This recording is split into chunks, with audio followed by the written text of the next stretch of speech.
Oke guys, kembali lagi dengan saya Octavianus Syotang pada konten guru biasa.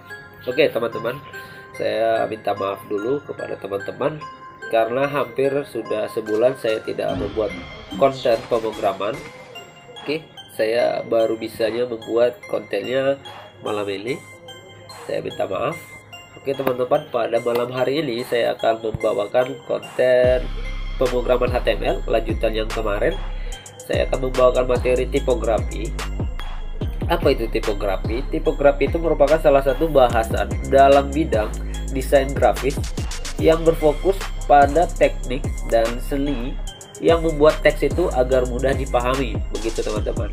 Dan biasanya perancangan teks pada tipografi ini dilakukan melalui tipe setting yang pengaturan komposisinya yaitu huruf dan teksnya saja. Oke, tanpa basa-basi langsung saja kita masuk ke dalam sintaksnya atau source code-nya.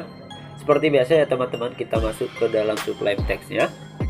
Kemudian kita masuk ke new file-nya, buat lembaran baru. Setelah itu kita klik file, pilih save as atau save, terserah karena masih blank dokumen seperti ini. Ya, kita klik salah satu, dia juga akan pasti muncul kotak dialog save as. Oke. Kemudian pilih letak penyimpanannya di mana, terserah teman-teman mau nyimpannya di mana. Saya akan pilih di desktop supaya gampang dicari filenya. Kemudian saya isikan file name-nya belajar tipografi.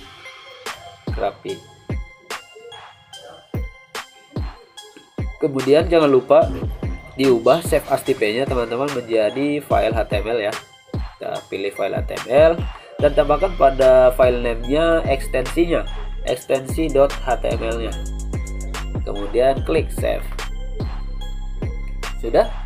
Kalau sudah tersave seperti ini, kita tinggal membuat struktur HTML-nya teman-teman. Kita buka tag HTML, muncul navigasi seperti ini atau saja seperti ini di layar teman-teman juga. Teman-teman bisa klik tab pada keyboard atau enter ataupun klik dengan pointer teman-teman, tergantung kenyamanan atau kecepatan teman-teman di mana enaknya. Saya enter saja.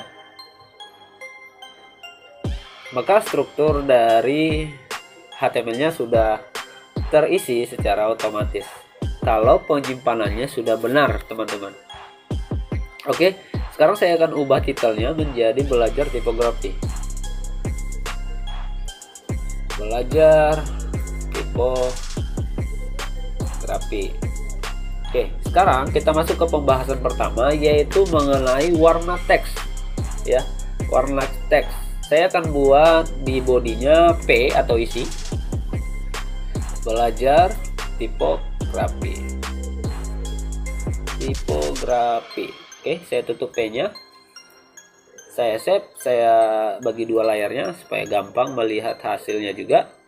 Saya bagi dua layarnya teman-teman supaya ada pembanding hasil dan source code yang saya buat seperti ini.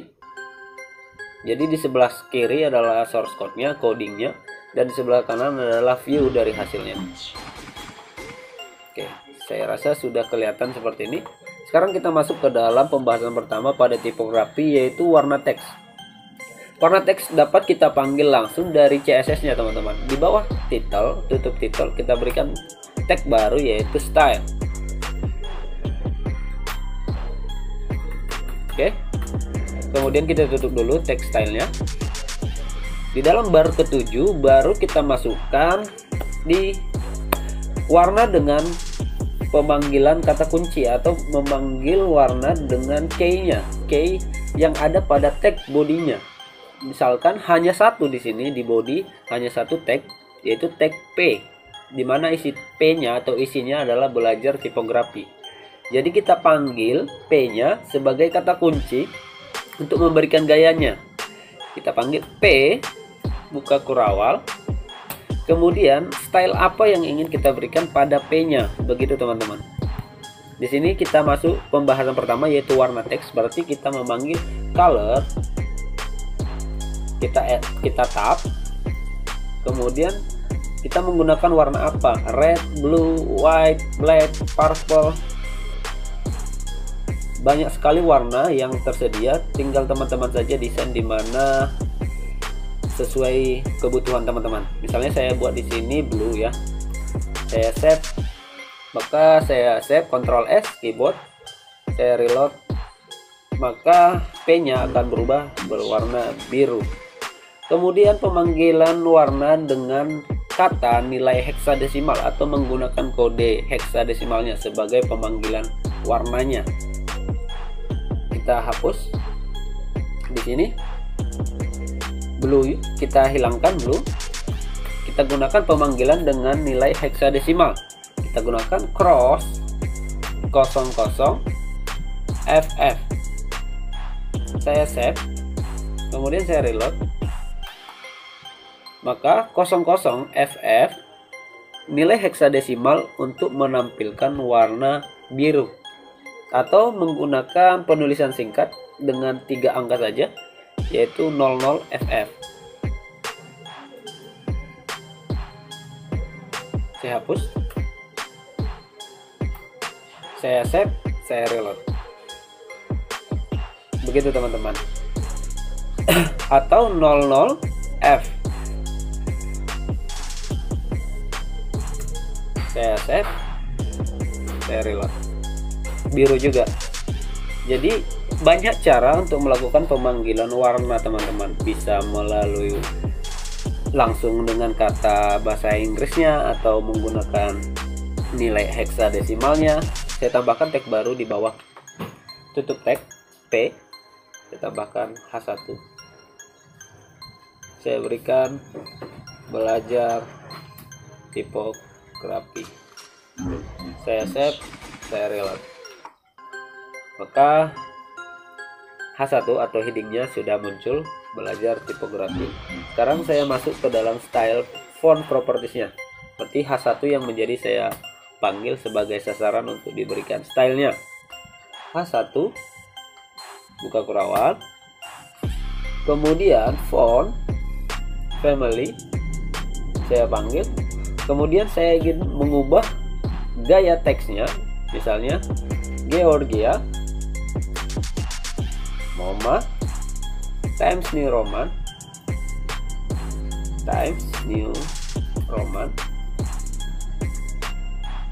koma, misalkan di sini saya gunakan book Antigua, kemudian saya panggil serif ya, saya save, saya reload, maka tipografinya, belajar tipografinya akan memiliki gaya sedikit dengan bold yang cukup bagus, rapi, berbeda dengan H1 yang belum ada style sama sekali. Misalkan saya close seperti ini, saya hilangkan stylenya, default dari H1, ini tanpa style H1 nya, berbeda dengan yang sudah memiliki style menggunakan font. Saya kembalikan lagi, saya save, maka boldnya akan lebih rapi dan agak seperti underline ya, agak seperti tulisannya miring sedikit ya. Oke, kemudian kita juga bisa ubah langsung ukurannya, font size nya. Misalkan di sini saya gunakan H1, kembali font size, kita langsung bisa dapat memberikan ukuran dari H1 nya, ukuran dari tulisannya. Kita panggil font size nya, misalnya saya gunakan 2 pixel, saya save, saya reload. 2 pixel ukurannya ya seperti ini karena kecil ya. Misalkan kita ubah menjadi 24 pixel ya, kembali lagi, terserah teman-teman mau berapa pixel kalian ubah ukurannya, misalnya 80, 90 pixel. Nah seperti itu masuk ke bagian font teman-teman, atau di font stylenya juga kita bisa ubah di sini. Misalkan saya saya BR dulu untuk memberikan enter. Saya BR, saya berikan strong. Mari kita belajar bersama. Oke, saya memiliki kata mari kita belajar bersama dengan teks strong atau kuat. Saya minimize lagi supaya kelihatan. Nah, maka akan muncul mari kita belajar bersama. Sekarang kita masuk ke dalam font stylenya. Kita panggil di bawah H1 dengan pemanggilan atau kata kunci strong. Kemudian buka kurung lagi. Kita buat font style. Font style kita buat italic supaya tulisannya mirip. Nah, begitu teman-teman. Oke.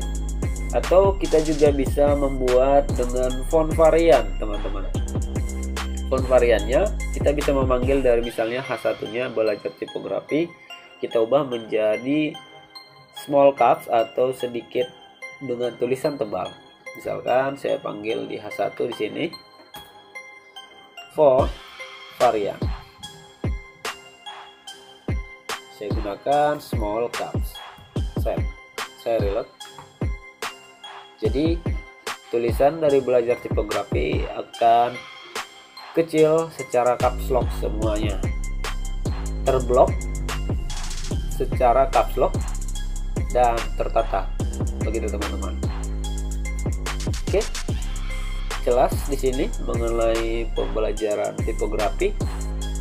Oke, kemudian kita juga bisa menggunakan font weight untuk mengubah ukuran dari teks kita.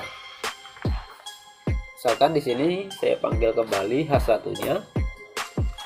Saya berikan font weight-nya, sorry. Saya enter saja. Font weight. Kemudian saya panggil bold supaya tulisan dari H1-nya terbold otomatis. Karena sudah ada bold-nya. Coba kita hilangkan small caps-nya dan font variannya. Kita hilangkan, kita delete saja, kita Ctrl S lagi, maka akan terblok secara bold ya, tebal.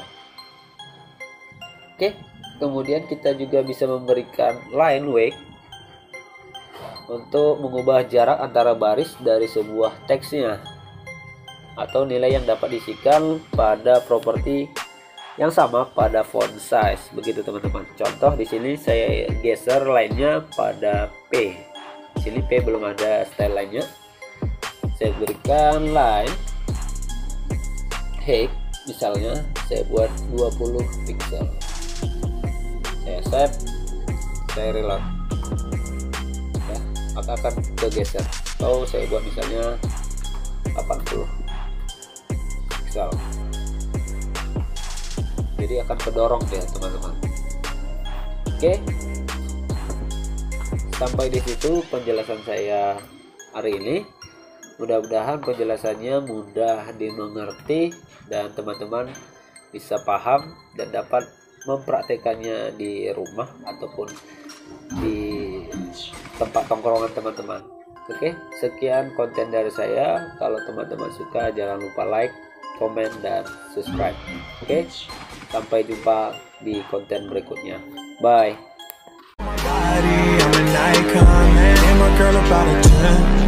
I should fuck her in the Benz.